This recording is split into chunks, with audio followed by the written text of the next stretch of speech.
شبی که آواز نی تو شنیدم، چو آهوی تشنه پی تو دویدم.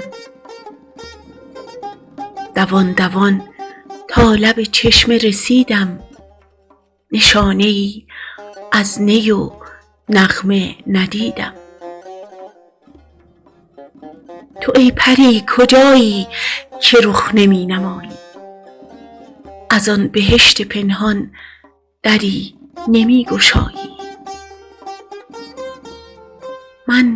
من همه جا پی تو گشته ام، از مه و مهر نشان گرفته ام. بوی تو را ز گل شنیده ام، دامن گل از آن گرفته ام.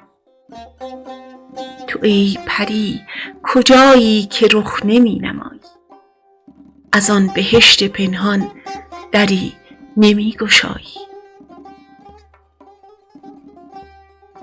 دل من سرگشته تو، نفسم آغشته تو. به باغ رویاها چو گلت بویم، در آب و آیینه چو مهت جویم. تو ای پری کجایی؟ در این شب یلدا ز پیت پویم، به خواب و بیداری سخنت گویم. تو ای پری کجایی؟ مه و ستاره درد من می دانند، مه و ستاره درد من می دانند، که همچو من پی تو سرگردانند.